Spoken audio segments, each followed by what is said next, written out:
Hello student, जो हमारा last lecture था, लेक्चर नंबर 13, उसमें हमने कुछ न्यूमेरिकल डिस्कस किए थे। हमारा जो फर्स्ट असाइनमेंट था वो हमने स्टार्ट कर दिया था। 3 क्वेश्चन हम कंप्लीट कर चुके थे। 4th क्वेश्चन हमने आपको ट्राई करने के लिए दिया था। तो हमारा जो 4th क्वेश्चन था वो क्या था कि भाई हमारे पास 4th क्वेश्चन था frequency of vibrations F of a mass m suspended from a spring of spring constant k is given by a relation. इनकी हमारे पास रिलेशन गिवन दे रखी है। फ्रीक्वेंसी f इक्वल टू हमारे पास है a, m की power x है, k की पावर y है। a अपने पास कांस्टेंट है और वैल्यू हमें फाइंड करनी है। फाइंड द वैल्यू, किसकी वैल्यू फाइंड करनी है? फाइंड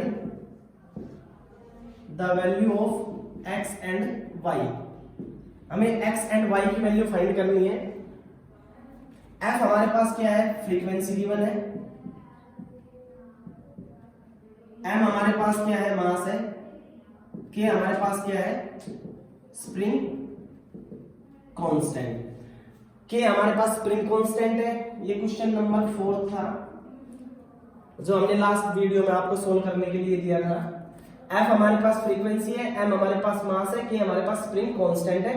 हमें x और y की वैल्यू फाइंड आउट करनी है।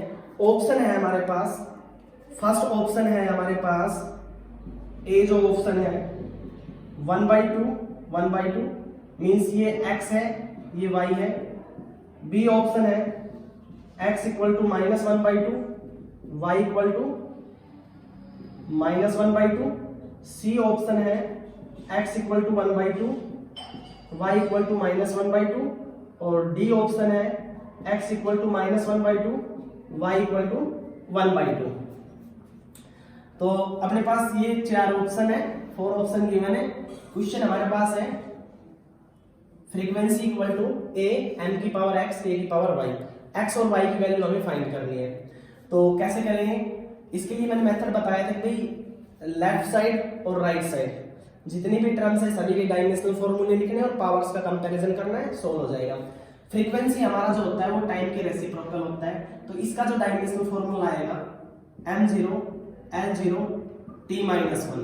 a हमारे पास कांस्टेंट है तो इसको तो छोड़ देते हैं। m क्या हमारे पास मास है, तो मास का हो जाएगा m1 l0 t0। पावर क्या हो जाएगी x। उसके बाद स्प्रिंग कांस्टेंट, तो स्प्रिंग कांस्टेंट क्या होता है? हुक्स लॉ के अकॉर्डिंग जो फोर्स होता है वो डायरेक्टली प्रोपोर्शनल होता है डिस्प्लेसमेंट के। जितना हम फोर्स बढ़ाएंगे उतना डिस्प्लेसमेंट होगा। तो फोर्स प्रोपोर्शनलिटी का साइन हटाते हैं तो अपने पास एक कांस्टेंट क्वांटिटी आती है, ये माइनस साइन ले लेते हैं, अपोजिट डायरेक्शन में फोर्स लगता है। तो ये जो होता है हमारे पास स्प्रिंग कांस्टेंट होता है k। स्प्रिंग कांस्टेंट होता है फोर्स अपॉन x। x हमारे पास डिस्टेंस होता है, फोर्स हमारे पास फोर्स f हमारे पास फोर्स होता है। तो फोर्स का डायमेंशनल फार्मूला होता है m1 l1 t-2 डिवाइड में x हमारे पास डिस्टेंस है।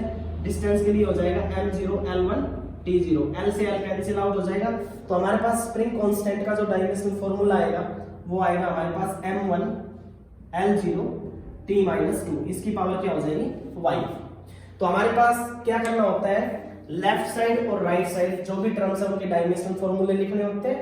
उनकी पावर x और y दे रखी है, हमें x और y की वैल्यूज निकालनी है बस।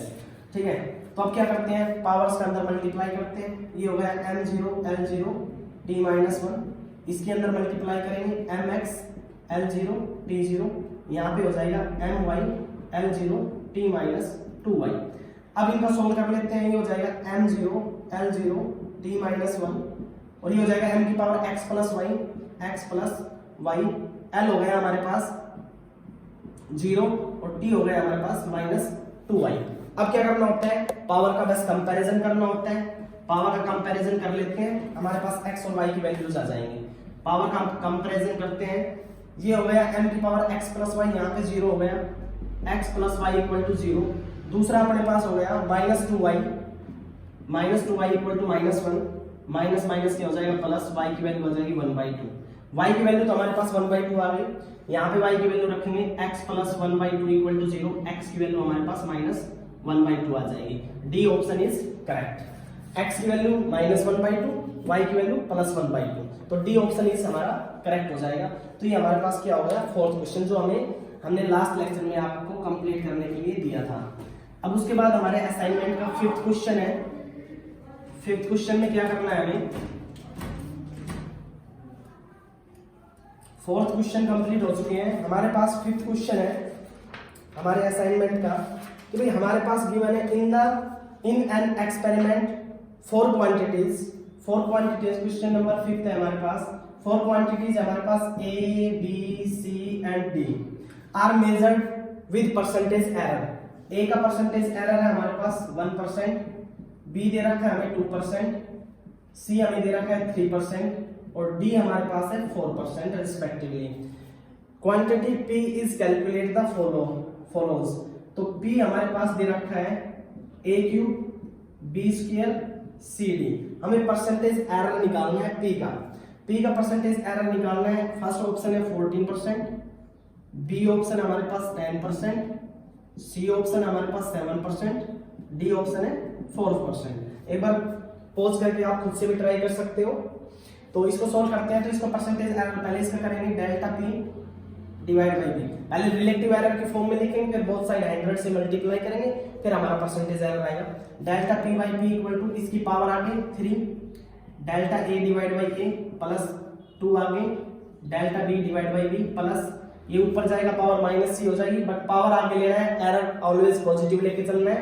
पावर आगे तो वो 1 ही होगा, पावर माइनस पॉजिटिव लेके चलना है। Delta C divide by C plus delta D divide by D. अब क्या करना है, बोथ साइड 100 से multiply, delta P divide by P, ये रिलेटिव एरर्स की फॉर्म आ गई है, 100 से मल्टीप्लाई करेंगे 3, delta A divide by A multiply by 100 plus 2, delta B divide by B multiply by 100 plus delta C divide by C multiply 100 plus delta D divide by D multiply by 100। ये हो गया हमारे पास p%, हमें यही find करना था। ये हो गया a% की वैल्यू कितनी हमारे पास 1 है, ये हो गया मल्टीप्लाई में 1% प्लस 2, ये हो गया हमारे पास b% हमारे पास कितना है 2% है, प्लस ये हो गया हमारे पास c% कितना है 3% प्लस ये हो गया हमारे पास d% कितना हमारे पास 4%। सोल्व करेंगे, ये हो गया 3 प्लस ये हो गया हमारे पास 4 प्लस ये हो गया 3 प्लस क्या हो गया 4, तो ये हो गया 4 और 3 6 प्लस 4 कितना हो गया 10 प्लस 4 क्या हो गया 14। कितना आंसर आ गया, फर्स्ट आंसर इज करेक्ट 14%। हमें p का क्या निकालना था, परसेंटेज एरर निकालना था 14। ये हमारा फिफ्थ क्वेश्चन इज कंप्लीट। अब हम करते हैं सिक्स्थ क्वेश्चन, क्वेश्चन नंबर 6। थोड़ा फास्ट है, आप खुद से पोज करके भी आप ट्राई कर सकते हैं, क्योंकि मैक्सिमम से मैक्सिमम क्वेश्चन कराने की कोशिश करेंगे। तो हमारे कितने क्वेश्चन हो चुके हैं, फिफ्थ क्वेश्चन हो चुके हैं। क्वेश्चन नंबर 6 है हमारे पास, बड़ा ही आसान क्वेश्चन है। हमें बताना है डायमेंशंस ऑफ हबल्स कांस्टेंट, ये नाम भी आपने फर्स्ट टाइम सुना होगा। ये जो प्लेनेट रिवॉल्व करते हैं, तो जब रिवोल्यूशन होता है तब वहां से आता है हबल्स कांस्टेंट आर, उसका डायमेंशन फॉर्मूला बता रहे हैं। फर्स्ट ऑप्शन है हमारे पास t-1, बी है हमारे पास m1 l1 t4, सी है हमारे पास m0 l0 t-2, D option है हमारे पास m1 l1 t1। तो ये होता है जब हम प्लैनेट्स रिवॉल्व करते हैं तब आता है वेलोसिटी इक्वल टू hr, ये होता है हमारे पास हबल्स कांस्टेंट। ये होती है हमारी रेडियस, ये होता है हमारा वेलोसिटी और ये होता है हमारा हबल्स कांस्टेंट। तो हबल कांस्टेंट यहाँ से आ जाएगा h equal to velocity by r। अब वेलोसिटी का dimension formula m0 l1 t-1, r है रेडियस का हो जाएगा m0 l1 t0, l से l कैंसिल हो जाएगा, आ गया m0 l0 t-1। First option is correct. First option क्या हो जाएगा हमारा यहाँ पे करेक्ट हो जाएगा। तो ये हो गया हमारा question number 6 complete. Question number 7 है हमारे पास, हो गया होगा, समझ भी आ गया होगा। डायमेंशंस ऑफ हबल्स कांस्टेंट करना था, पॉज करके आप खुद से भी ट्राई कर सकते हैं। क्वेश्चन नंबर 7, क्वेश्चन नंबर 7 है a specific resistivity rho of a circular wire of radius। Circular wire of radius हमारे पास है r, एंड रेजिस्टेंस हमारे पास कैपिटल आर एंड लेंथ हमारे पास है एल, और इनकी वैल्यूज है हमारे पास। आर की जो वैल्यूज है वो हमें दे रखी है, एक बार लिख लेते हैं अच्छे से। क्वेश्चन नंबर 6 है हमारे पास कि भाई हमारे पास रेडियस है आर दे रखा है 0.24 प्लस माइनस 0.02 सेंटीमीटर, ठीक है। उसके बाद अपना आर जो है रेजिस्टेंस दे रखा है 30 प्लस माइनस 1 ओम। उसके बाद लेंथ हमारा पास है 4.80 प्लस माइनस 0.01 सेंटीमीटर। हमें परसेंटेज एरर निकालना है। हमारे पास स्पेसिफिक रेजिस्टिविटी दे रखी है rho equal to pi R square capital R divide by L, और ये हमारे पास सारे टर्म्स गिवन है। हमें परसेंटेज एरर निकालना है किसका, रो का, जो हमारे पास क्या दे रखा है रेजिस्टिविटी, स्पेसिफिक रेजिस्टिविटी। इसका हमें क्या निकालना है, परसेंटेज एरर निकालना है। तो कैसे करेंगे सॉल्व, ये रेजिस्टेंस सॉरी ये रेडियस हमारे पास, ये रेजिस्टेंस और ये हमारे पास क्या है लेंथ है। हाँ ये हमारे पास रेडियस है, ये हमारे पास रेजिस्टेंस है, और ये हमारे पास क्या है लेंथ है, ठीक है। तो कैसे सोल्व करेंगे, हमारे पास रो दे रखा है,